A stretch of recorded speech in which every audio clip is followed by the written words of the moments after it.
A tip of the cap to you, and thank you for joining us on the Pilot Money Gal and Guys. Today, our aim is to share some aviation news and bring you some lighthearted financial fun.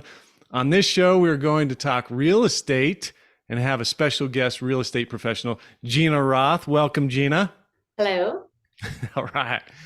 Be forewarned, Gina, and we already told you this, but by agreeing to join us today, you've agreed to be given a call sign, which we're going to give you later. So just so you know. I'm your host, wealth manager and airline captain, Robert Eklund, call sign Rubber Mallet. And I'm excited to be joined by the professor, Kevin Gormley, who is a certified financial planner, personal financial specialist, certified public accountant, and all around good guy. Welcome, Professor. Thanks, Rob. It's great to be here. It took me about a year to get back on, so I'm not sure what happened last time. We didn't want you on for a while. But I'm happy to be back. Yeah. All right. So without further ado, here's Flight 52, Real Estate Investing with Gina Roth. Gina is a Texas native who earned a finance degree from Texas A&M University. That's where my wife went, Gina, by the way. Oh, nice. Yeah, she's a Texas gal. Yeah. She made her way to Denver in 2006, thinking it would be a 2 to 3 year stop. However, she fell in love with Colorado and is happy she has found her forever home up in Golden, I believe, right up next to the School of Mines. Beautiful. Yep. You spent 12 years in various roles as a commercial banker, but turned her focus to her true passion, residential real estate in 2013. From working with first-time buyers to seasoned sellers, she gives the utmost attention to detail throughout every transaction and can proudly say that a great deal of her business is from referrals and repeat clients. And we all have heard your name around the system here and around the area several times, Gina. This attention to detail and her analytical focus will find you a home that you will not only love, but will also serve as an excellent investment for your future. Again, she lives in Golden with her husband, Brian, and 2 daughters, Ava and Stella. Did I say those right, Gina? Yep. All right. They're avid travelers and enjoy going to unique vacation locales. I have to ask you about that, Gina. What's the most unique vacation locale you've been to? Oh gosh, that's a loaded question. So I took a year off when I was around 28. I quit my banking job and I just backpacked around the world by myself. So I hit about 30 countries for a year there. Holy cow. Had just saved up and bebopped around. So I spent 3 months in South America, about 3-4 weeks in Australia, a month in China, 2.5 months in Southeast Asia, a month in India, quick stop in Jordan and Israel, and then another 2.5-3 months in Europe. So I've done a lot. Wow. And I think that when Brian and I started dating, we got back, he was really impressed by that. And so one of our very first trips together was to Bogota and Colombia on his non-rev benefits, which were really nice. I wasn't used to that. That was back in his SkyWest days when he had access to United and Delta benefits. So, but yeah, Brian's now a Southwest first officer, right? Captain. He just upgraded. Oh, all right. Good deal. 10 years. No big deal. No big deal. Yeah. That's awesome. So he just upgraded, but yeah, so we go a lot of places. With the girls, we've slowed down a little bit. We go to Mexico a lot just because it's quick and easy. We did take them to Costa Rica last summer, which was amazing. I'd love to redo that trip, but excellent. Man, I thought I was pretty well traveled, but I've got to up my game here, Gina. I have not been to near as many destinations as you have. That's fantastic. Kevin, what were you going to say? Oh, I was just going to mention that, we need to make sure Brian gets credit for becoming a captain because Rob, every podcast, he talks about being a captain. Yeah, so. I got to rub it in Charlie's face every day. That's right. Every day. No, that's awesome. He's a very junior captain, so we're readjusting to that schedule as we speak. I'm familiar. Well, that's fantastic. Well, we have you on. Obviously, you know a lot about real estate, so we're excited to have you on. The first question we have for you, Gina, is pretty softball. We were talking, Kevin, jump in here. Obviously, you're our tax professor on this, but how do you recommend selling your primary residence and ensure you don't pay taxes? That's obvious. And before you answer that, sorry, I'll tee it up a little bit. You found a unique niche by helping military and airline families relocate specifically to the Denver area. Is that correct, Gina? Yes. I would say Awesome. that's probably about 75% of my business. With the remaining 25% being just random referrals from past clients or friends that are Yeah. moving around the area. Well, everyone's moving to Colorado except for Kevin and Charlie. It feels like it. We are getting a ton of people, and as the base continues to grow. So I think I'm going to be quite busy, at least for the next few years. Yeah. Yeah, Rob, we heard that there's a lot of healthy people out in Colorado, so I didn't want to go, basically.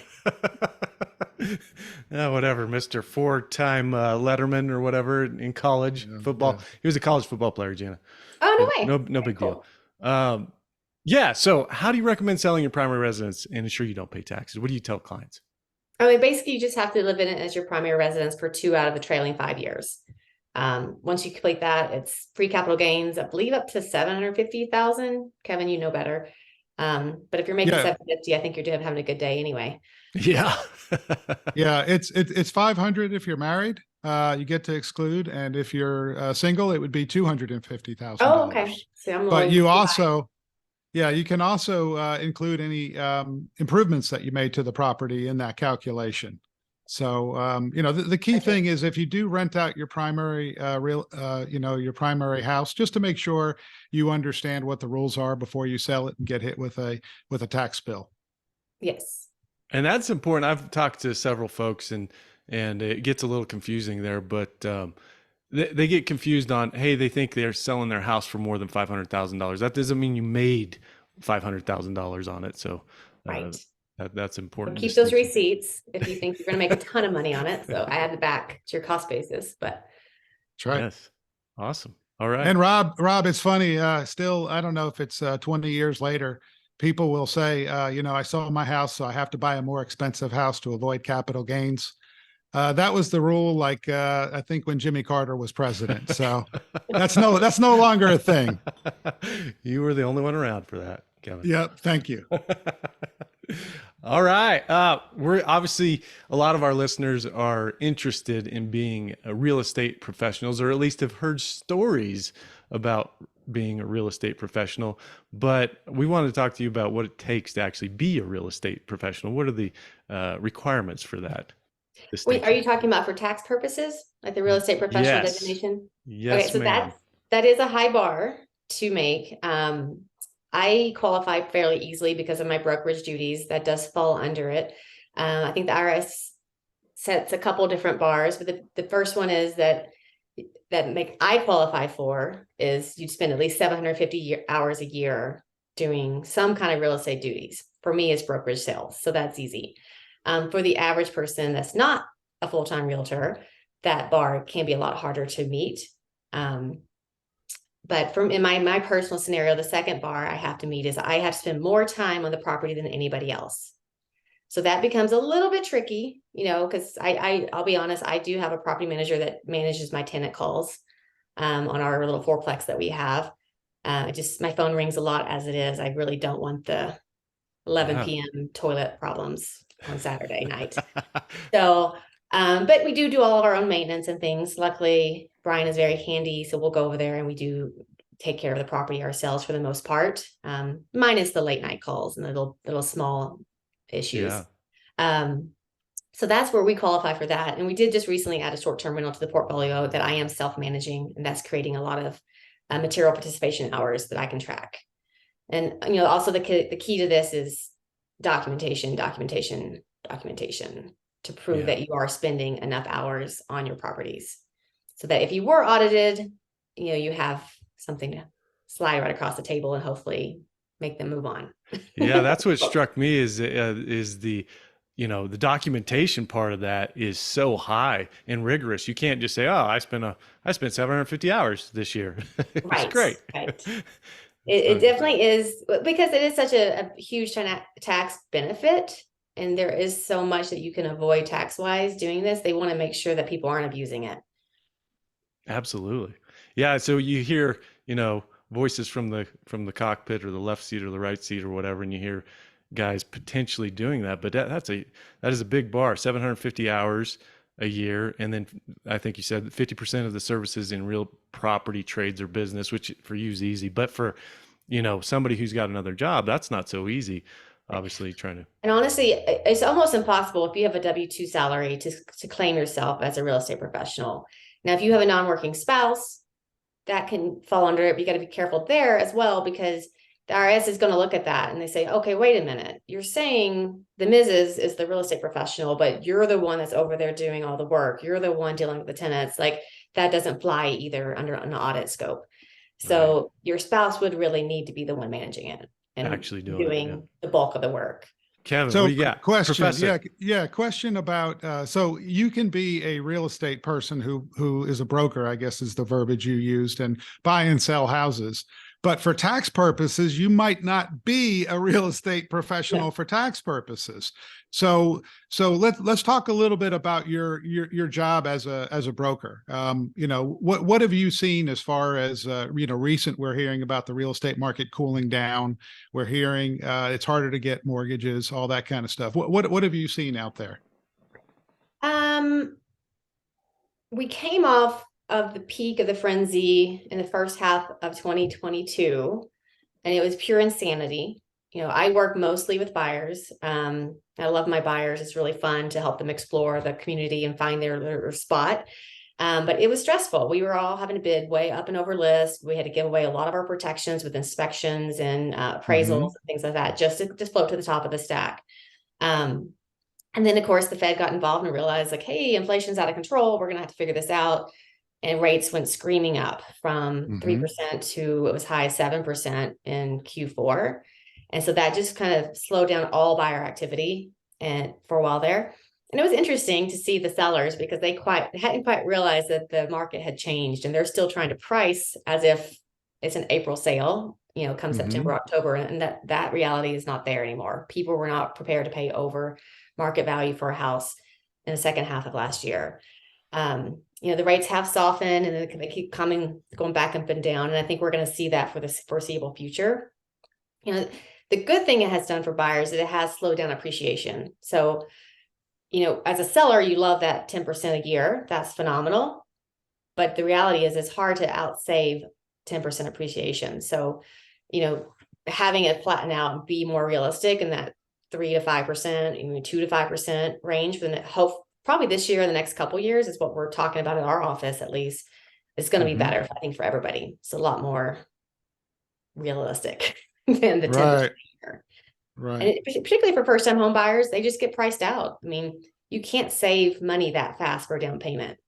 So it's almost better just to jump in as fast as you could to get on that property ladder before you got priced out at that point in time.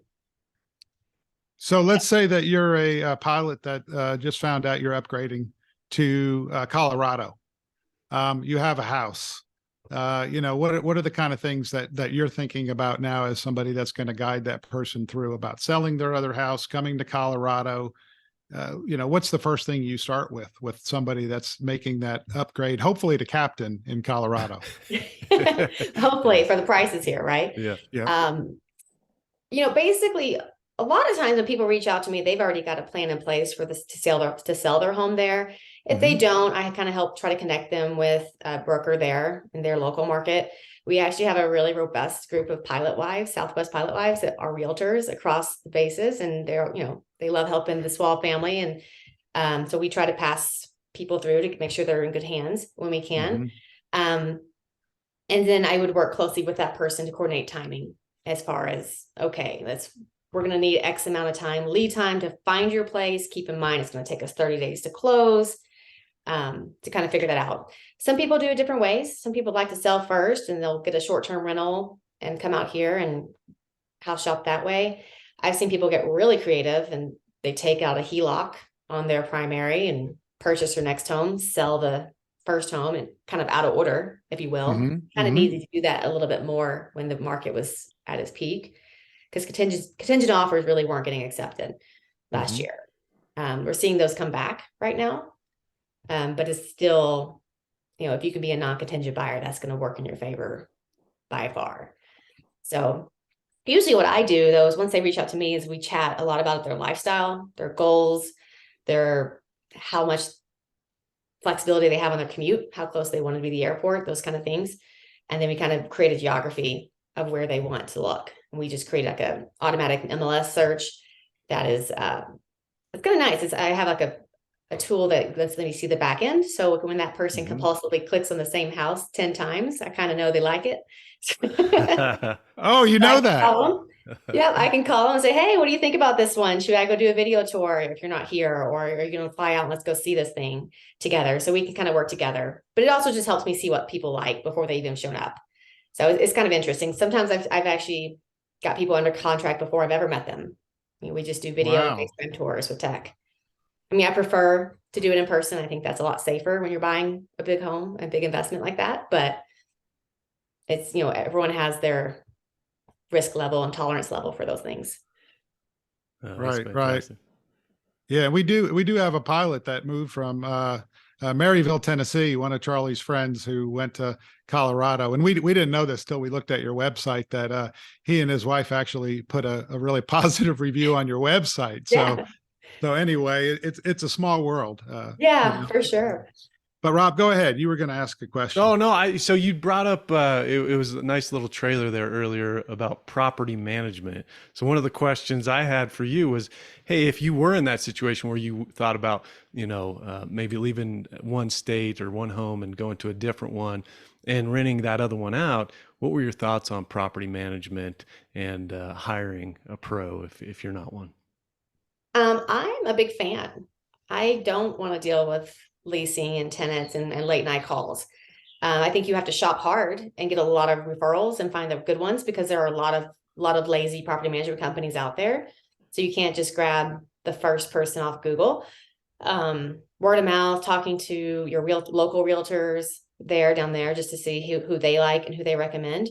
Now you got to remember when you do have a property management company and you're not touching it at all and you're out of state, you're not going to be able to claim active participation for tax purposes. This is be a passive investment. So that's something to consider. But most people are going to do that. The by and large, most people are going to consider that a passive deal. That's fantastic, and that's a perfect segue into, we kind of touched on it, but this one's for Kevin as well as you, Gina. But we talked about being a real estate professional and what that meant as far as tax purposes. But what does it mean, Kevin, professor? What are the advantages if you can meet that high bar? Yeah, so I'm going to begin with the end in mind here, Rob, and just talk a little bit about like what are most of the pilots, what do they tell me when it comes to real estate? They tell me that they're getting screwed on their taxes, that they want to stick it to the man, and is there any way to do it? And they heard real estate is the way to do it. So the issue with real estate, though, is that real estate was carved out. It was either the 70s or the 80s when people were using all these kinds of tax dodges. So real estate was put into a category that's called passive. I think Gina mentioned the word passive. And so if you can become a real estate professional, you can lose money all day long in your real estate and offset your Delta, your United, your Southwest income. And then you really are kind of sticking it. Anyway, I won't go further than saying that, but that's kind of the mission. And the other part of real estate that's I'm going to use the word exciting and then sound like a total dork, but depreciation. Depreciation is a phantom expense, and they actually can call it a depreciation shield. So if you think about a superhero here, depreciation is your superhero when you're in real estate. So that's what a lot of pilots, I think, want to do. They want to fly the line. They want to make their money. All of that income gets taxed as ordinary income, and then if they can have some real estate and use depreciation to maybe offset some of that pilot income. That's what a lot of pilots want to do, Rob. And that real estate professional is one of the ways that you're able to do that. Unfortunately, as Gina said, that is an extremely high bar. And you just have to make sure that it's probably not going to be you if you're the pilot. It's probably going to be your spouse that's going to be the real estate professional, in my eyes. What do you think, Gina? Can someone fly 14 days out of the month? I don't think so. I think the IRS frowns really hard on any kind of W-2 employee trying to claim the reps designation. That's what I've read about it. And that's that I commented on it earlier, but there's a situation where people say their spouse is the real estate professional, but then they're really still doing it because they're the one actively interested in the real estate. And in an audit, that doesn't fly. they figure that out. They're like, well, wait a minute, you're not the point of contact. You're not the one doing all the things. So it's a slippery slope. There are, Right. we did talk about this before. There are some exceptions. There is the short-term rental tax loophole that can help if you're doing a short-term rental. And that's a lot easier to qualify as material and active but if you have a bunch of long-term rentals, it's pretty tricky. Right, right. And I think we'll get to the short term. That's a big part of our conversation today. It's But a nice if you're trailer.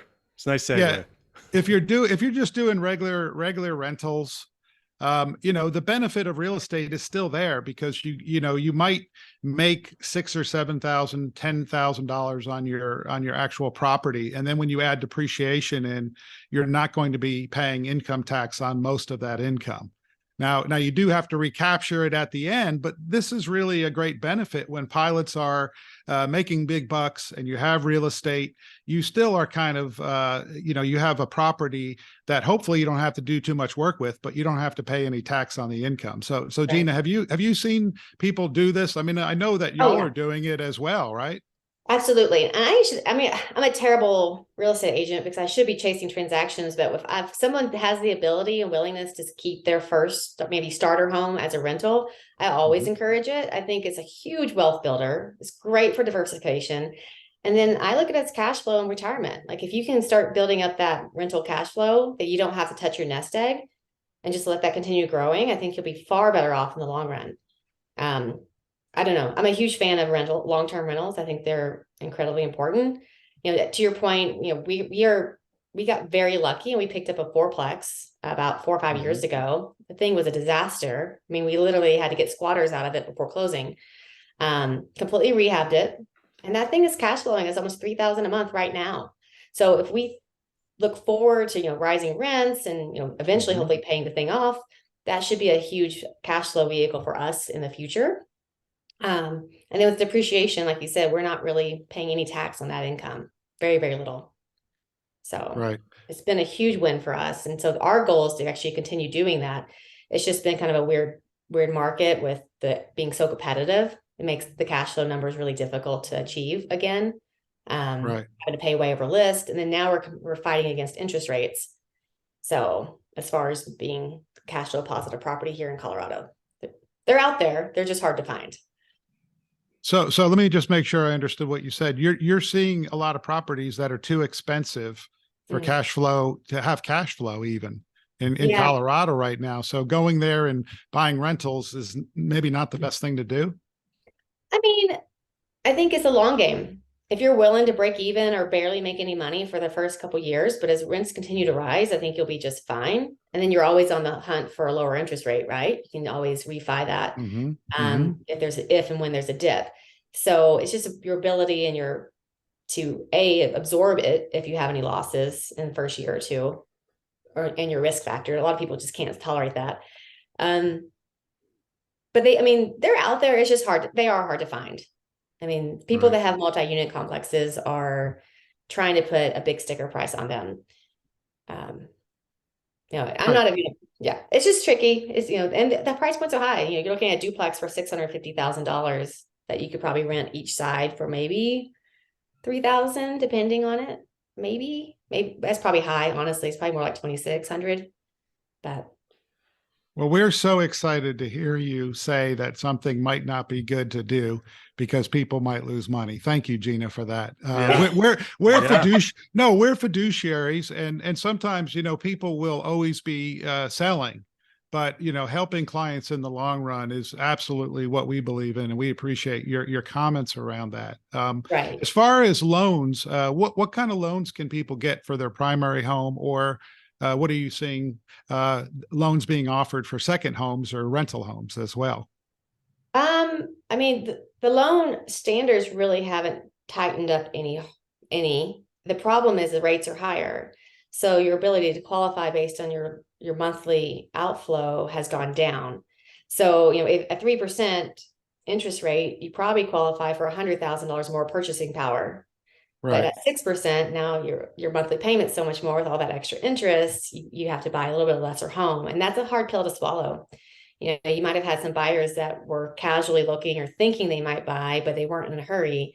And now the interest rates have almost doubled, or if not doubled, all of a sudden their dollars don't go as far. That's difficult.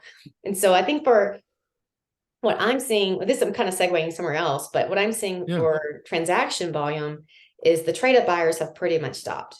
So the people that have a decent home but wouldn't mind having a little bit nicer home are staying put. They're looking at their 2.75% interest rate, and they're not interested in changing that. And I don't blame them. I probably wouldn't move either. The people that are moving are the people that have job changes, right? And they just got hired. They don't want to commute. You know, the base is growing. Seniority is better here in Denver than it is when their current market. And then you've got your normal stuff, divorces, you know, things like that that cause a sell. Right.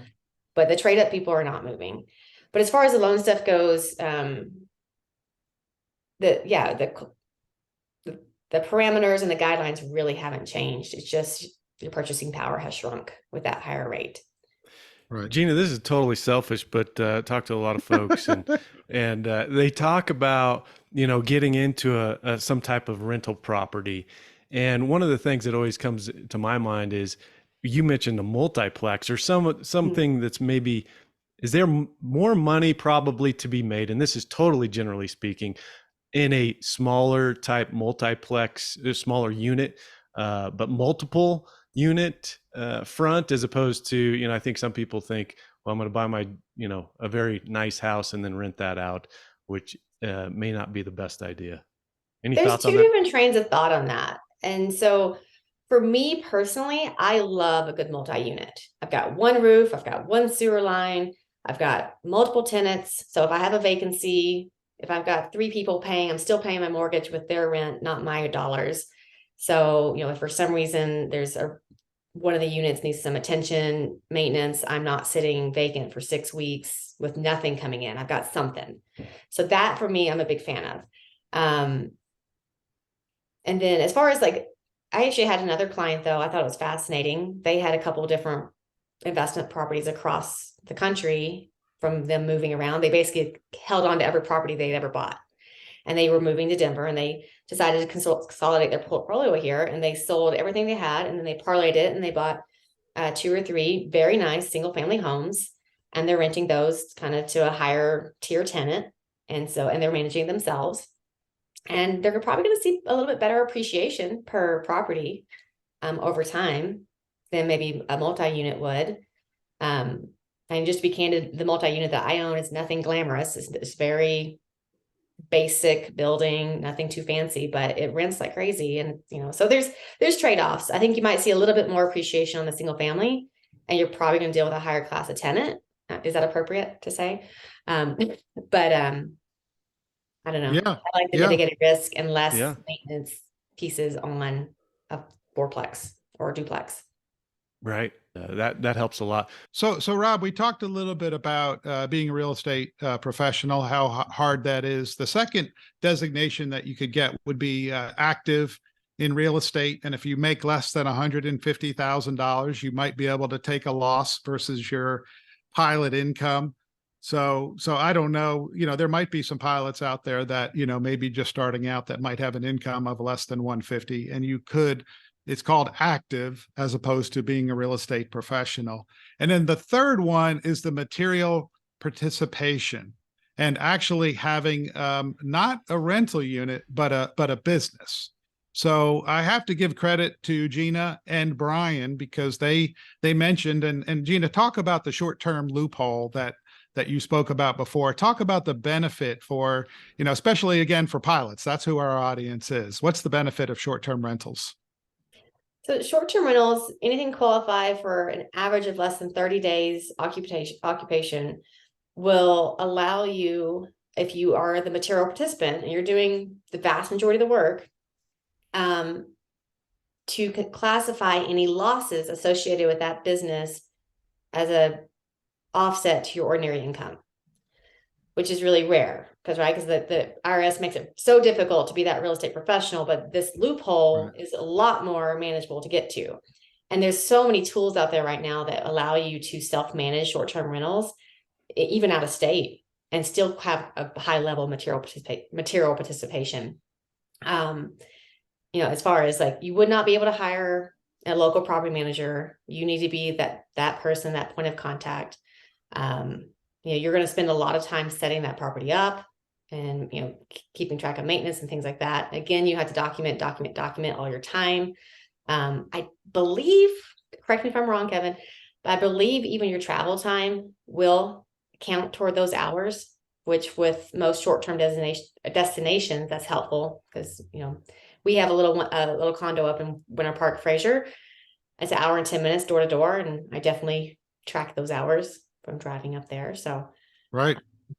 And each time you visit, we do use it personally, but, we are doing things on that property each time, whether it's restocking consumables, whether it's, making sure the thermostats are working, relabeling things, just fixing little small things that break each time.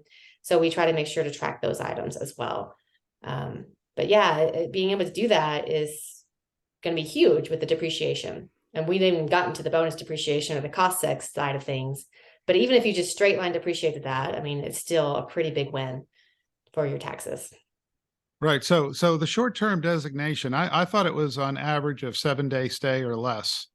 Unless you did 30 days and the stay, you were doing some type of wining and dining and other things for the people that stayed there. But anyway, I trust you probably researched it more recently than me. Yeah. So I think it might be an average of 7 days or less. Doesn't mean that everyone has to stay there 7 day or less. So the number one hurdle with this great opportunity to stick it to the man, the number one hurdle is it has to be short-term rentals.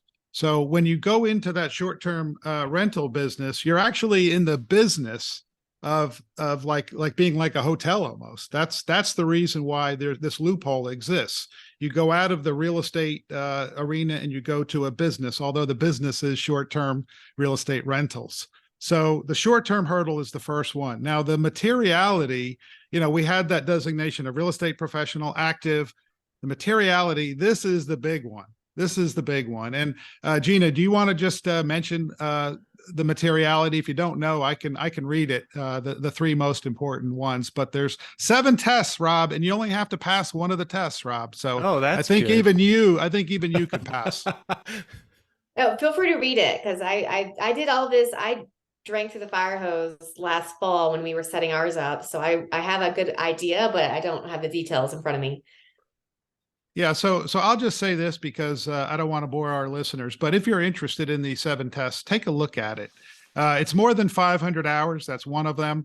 If you're the person that's doing it all, if somebody's coming in and cleaning it and you're hiring handyman, property management company is not going to fly. And then you participated in the activity for more than 100 hours during the tax year, and you participated as least as much as anyone else. So this is all IRS speak. Just know you have to have a short term, short and sweet. You have to be material. And then the third thing I think that's extremely important is evidence. So I had someone last week, Rob, say, it's not on me to prove to the IRS something. They have to prove it to me. And Gina's shaking her head no here.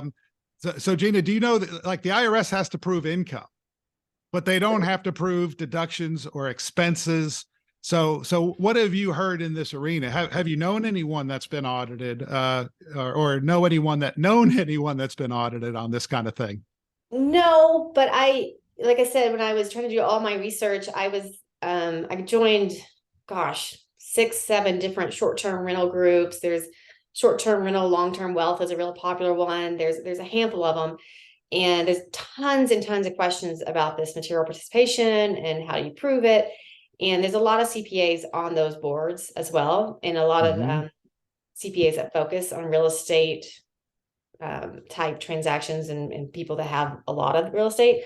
And they all were very clear. They're like, listen, guys, you have to be able to defend it in an audit. And if you can't defend it, you're going to lose and you're going to pay a lot. So you can say what you want to say, but you have to be able to defend these hours and defend it. And they're not going to make it easy for you. But right. I think that also goes to show that you need a CPA to do this. You cannot just be going over on TurboTax and trying to fill this stuff out. Like you need a real estate leaning CPA, and they're not all equal. I find that really fascinating. On these Facebook boards that I read, they talk about people are saying, hey, my CPA is saying I can't do this, but everywhere else I read that I can. And there'll be like 100 people like, get a new CPA. He doesn't know what he's talking about. And so I think, you kind of have to talk to and interview these people to see, hey, are you working with a lot of people that have short-term rentals? Are you dealing with a lot of people that are using the short-term tax loophole? How confident are you in it? What do I need to do to defend my space? And it seems like a lot of work, but I think if you just have the right tools and knowledge, it's not a big deal. You just got to know what you're doing and have the right team. Yeah. Right. And Rob, I'll just add this one last thing. We might want to add this at the beginning of the podcast. We're talking about a lot of money here. Now, depreciation, you could take it over the life of the loan, or you can take a lot of it up front. What we're talking about here with the bonus depreciation, the cost segregation, which again, we're not going to get into deeply here. Rob's shaking his head, no way. But what we're talking about here is actually, I'm laughing at you. maybe $100,000 to $200,000 of lowering your income for a year. So is that a reasonable amount of you earn $400,000 as a captain like Rob there, who flies all the time, and then you have this short-term rental, and you can take maybe $100,000 to $200,000 off your tax return. Is that reasonable, Gina? Yeah. I'm in the process of doing ours for our property, and we have not completed it, so I don't have real dollars, but the estimate that we were provided by a company indicated that we would literally save about $43,000 off of our actual tax owed in 2022. And the study is going to cost us around $2,000 to $3,000 to save $43,000 in taxes. So worth it. Sounds like a good investment. Yeah. Now, granted, I mean, you got to remember, you're taking a lot of your depreciation up front. So in future years, that goes away. You can't keep counting forever. So this would be a good tool to use in a very high earning year. Yeah. I'll say we're going to put those 7 tests back to the material participant. We'll put those in the show notes, but so we don't bore our listeners with that for sure. But just so I'm wrapping my head around this correctly, you've got real estate professional, which is the highest bar, right? Yes. Then you have material participation test, and then after that, active in kind of that order. Is that fair to say? Yeah, I'll answer yes, but the active again is not for most of our pilots, because once you either single or married go over $150,000 of income, you start losing the ability to deduct any of it. So have losses. That is, you can still deduct everything. First year, come on. Yeah. Well, I think in the of those 3 tiers, the short-term tax loophole and bonus depreciation and things like and cost segregation study are going to be the most beneficial to this audience, most likely. Now, if don't get me wrong, if there's somebody out there building a really nice long-term portfolio of multiple properties and their spouse is managing it, then they could very easily qualify for that real estate professional designation. Having one long-term rental from their first house that they kept probably won't count. But if they start building it up and they've got quite a few doors, then yeah, that becomes a conversation for sure. The other thing I want to point out, not that we didn't kind of allude to it, but that short-term rentals, really, we're talking Airbnb stuff, right? VRBO, yes. Airbnb. And Kevin, I know you had a question about this, about potentially some rental opportunities with the Airbnb, and Gina, maybe you run into this, where they've been shutting down those opportunities. Is that something you've seen? We've seen that a lot in Colorado. So it really is county specific on the rules. And we put, as real estate brokers, we put the onus of figuring out those rules on the buyers. It's not for me to tell you as your buyer's agent or as your listing agent, like what is legal to do or not legal to do. I know Denver County has made it very challenging because basically there was just a big run up of people buying properties specifically for Airbnbs in established neighborhoods. And as you can imagine, the neighbors were not super happy about bachelor parties on the rooftop every other weekend. And so there was a big pushback on that. And so Denver County has made it quite challenging. You basically have to live in your own property. And if you have an accessory dwelling unit, maybe you have an apartment over a garage, maybe you have an apartment at separate entrance in the basement, you can rent those as Airbnbs. If you want to vacate your primary residence for so many days a year, you can leave your house and let people rent it when you're gone. But as far as just having a single family house that you rent 24/7, 365, you cannot do that in Denver anymore. Jefferson County has made it, where I live out in the west side of Denver, is actually, they've made it quite difficult. You have to have like a full acre of land, and there's all these other weird rules.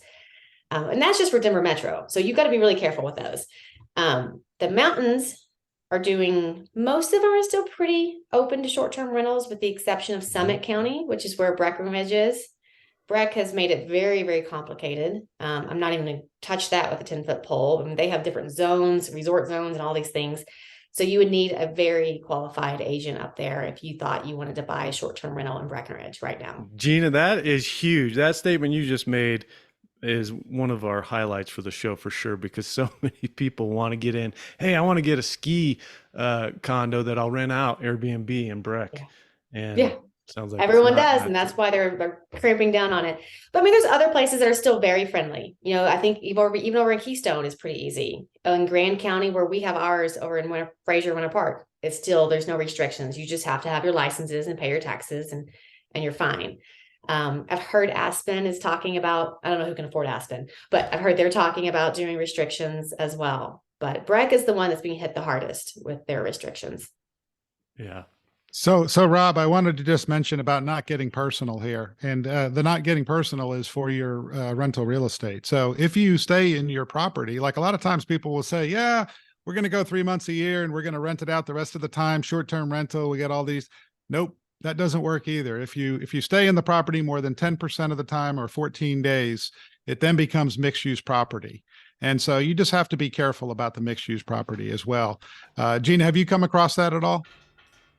I've heard about that. I haven't done a lot of detailed research into it. You repeat that for me, Kevin. So mixed use property, 10% of the time. And what was the other thing you said? It's either 10% or 14 days, whichever is more of the actual time you've rented the property. So then it becomes mixed use property, and then the benefits are significantly less. And, you know, sometimes people, again, they think, well, I'm just going to lie and I won't get caught, and maybe you won't. But that's just something else to think about, that when the IRS does audit, you know, they could ask for different things that might get you in some hot water there. Yeah. And all of this, it kind of puts me, I put on my long-term cap. And like you said, Gina, it doesn't mean like Aspen's going through the process of maybe starting to regulate that now. There is definitely some regulatory risk out there if you're thinking about doing an Airbnb in ski country. I think even, you know, any of the places, there's potential for that regulation to hurt you. Yeah. And I do think most of those counties are trying to grandfather the existing licenses. I mean, they don't want to, you know, make people go bankrupt and lose their foreclosed home. They don't want that to happen. So they are trying to grandfather in, but they are making new licenses really difficult in some of those areas. And then what I did hear this, and I'm not 100% certain it's accurate, but they basically are saying, like, if you sell the property, the existing license does not transfer, and then the wait list could be 10 years. Yeah. Wow. Yeah. I'd be remiss if I did not throw in a little plug for our Flight 21, which is where you put your next dollar. And Kevin knew I was probably going to say this, but this is what, you know, we think about for, you know, generally speaking, where do you put your next dollar, the financial order of operations, if you will. Go check that out if you haven't. But real estate, there is some risk and higher risk, which is why there could be higher potential reward there. But that falls, I think, on number 12 after you've done some of the regular 401k matching and a lot of those other things. But yeah, I'm a huge fan of real estate. I think having long-term rentals, I mean, the short term is sexy, it's fun, there are some cool tax benefits, but it's high touch. I mean, my phone's beeping all the time, you know, it's sitting, I'm used to that. Some people aren't, and they don't want to be bothered to find out where the dumpster is on Thursday night. You know, it's like there's some annoyances to it. So you have to have that personality and willingness to do it. For others, long-term rentals are the way to go. You plug and play, get hopefully a good tenant in there and just collect checks, which is really what you want. I'm also seeing this is kind of a weird thought, but I'm the trustee for my father. He's in nursing home care. And he ended up moving to long-term care a little sooner than we expected. Mhm. And at 7,000 plus a month in a low cost of living area, it's really nice that he still has a couple rentals coming in. He's got about $3,000 of rental income. So we're only having to atrophy his, nest egg a little bit slower pace. We've got a little bit longer money, run rate for money in there to take care of his long-term care. So I love the idea of cash flow into your retirement years. It's a big offset and slows down that, reducing your big savings nugget. So. Yeah, Gina, I think Yeah. that's so pragmatic to tell people that it's not all about the tax benefits. And I am somebody that likes tax benefits, but I think that's so pragmatic to remind people that it's first about economic. Do you expect to make money in it? Yeah. Is it something you want to do? Do you want to go through all these hurdles because the pilot in the other seat told you, oh, you're a sucker if you don't do this? Well, once again, it's not easy to make money doing this, and there's some risk. But again, if you're somebody that's really interested in short-term rentals, do you have a couple recommendations either for books or even long-term rentals? Do you have any recommendations for books or podcasts to follow? For short term, I mean, as far as long-term rentals, I've kind of just learned that as we've gone, but done our own stuff. I know there's wonderful books out there. I mean, I've never read it, but I think Rich Dad Poor Dad talks a lot about that, if I know correctly. For the short-term stuff, I read that short-term rental, long-term wealth book. I give a little asterisk on that. And I think for Colorado, and for our expectations is we really don't expect to make money on our short-term rental. We will be thrilled if we get close to break even. I honestly don't think we will, just because we have our mud seasons and our on the shoulder seasons where we're just not going to get a lot of rentals, and there's a lot of short-term rentals to select from up in the mountains. Especially during COVID, people went up there in the droves and bought all these properties that they part-time use and rent out the rest of the time. So your competition is very steep. So really for me personally, our short-term rental is a little bit of a tax thing and a little bit of a subsidized second home. Right. If you look at that and know that you're probably not going to make a lot of money, then you're fine. Now, apparently, according to these books I've read, some people are making money hand over fist in different parts of the country. It's not me. I wish. East Tennessee, the Smoky Mountains is always brought up, Gatlinburg and all that area as being a moneymaker. But then I'm on these boards where it seems like there's 14 million cabins for rent. So I don't know how they are always booked, but I don't know. So Well, it's it's up to you. funny. It's funny, Gina. I'm sorry to cut you off, but it's funny when there's easy money in something, everybody goes to the easy money, and then it's not so easy anymore. And I think what you said about the amount of short-term rentals that are available in certain areas now. I mean, Orlando is flooded with short-term rentals. I'm sure East Tennessee is flooded, and then. So anyway, I don't know where I was going with that, Rob. Well, yeah, the Rescue me. Panhandle, Florida. That's another one where everyone bought, in COVID and stuff. So yeah, I don't know. For me, it was never about making a ton of money on it. It's like a place I can utilize some and also have some people help me out with it. And there's some good tax benefits. So it's kind of a win in that regard. But as far as like the true economics of it, it's like, are we making money? Nah, probably not. So, but it is fun to have a ski condo. Heck yeah. Less than 14 days. I know. Shh, I got to do maintenance on it, Kevin. Come on. Yeah, you do. No, hey, when you're there working on your business, that's perfectly fine. Yep. So, but yeah, I don't know. I think diversifying and having some real estate in addition to your 401ks and things is always a good thing. And if you can hold on to a house as a rental and cash flow, keep that low interest rate, that's a win. Gina, how do people find you? I bet the Southwest Airlines Facebook page is probably one place, but where can they find you if you can give your information? Yep. So I have a website, ginaroth.com, just my name. And then Gina at Gina Roth Homes is my email. Mm-hmm. And then 303-895-8025. And I've been doing my little classified ad in the reporting point for about 8 years now. Nice. So I think that I actually do get calls from that from time to time, and it cracks me up because I could spend all the money in the world on all this advertising, and it's that little free 4-line advertisement that actually gets some conversion, which is pretty fun. So. And you don't discriminate against any pilots from any companies, right? It's not just Gosh, no. Southwest Airlines. You told me you have a lot of United and Yeah. Delta and Somehow or another, my name has started floating around with the United guys, and I've helped more United people this year than I have Southwest. So step it up, Southwest. Come on. well, But yeah, Rob, so they're hiring like in droves too, particularly for the training center. So there's a lot of people moving here for that.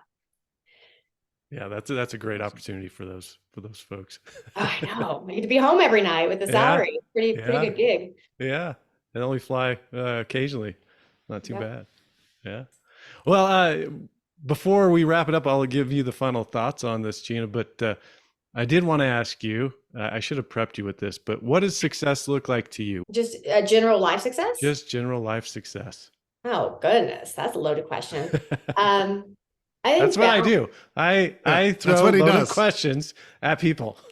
Gotcha. No, I think it's balance, which I struggle with. I'll be candid. I work really hard and I've got 2 little kids and a husband that travels. So my balance is usually completely out of whack, but it's something we're constantly striving for, is saying, hey, what is our, retirement look like? Is it 65? Hopefully not. Is it 60? That'd be ideal. Maybe 57. That'd be fun. But, at what point are you working so hard that to meet some imaginary retirement date that you've put your head down and didn't notice your kids growing up, right? Yes. So that's for us is a hard balance, because we both are project oriented people. We're both very high goal setting people. So trying to create that balance in life of having an amount of fun, friends, travel, and good business, and everything else is a challenge. But that's kind of what we're shooting for, at least. Yeah, it reminds me of what we say, or I'm pretty sure I stole it from somebody else, but save, plan, invest, and live, and not in that order.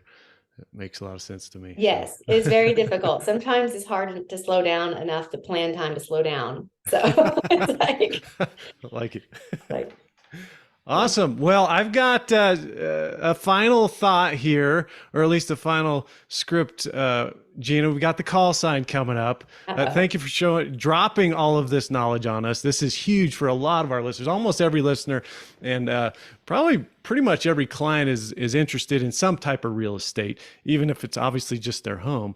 But a lot are looking at it for, once they move up that ladder of financial order of operations, they're getting into that real estate income piece that you talked about. So anyways, it is as if our listeners have been hit with a knowledge bomb.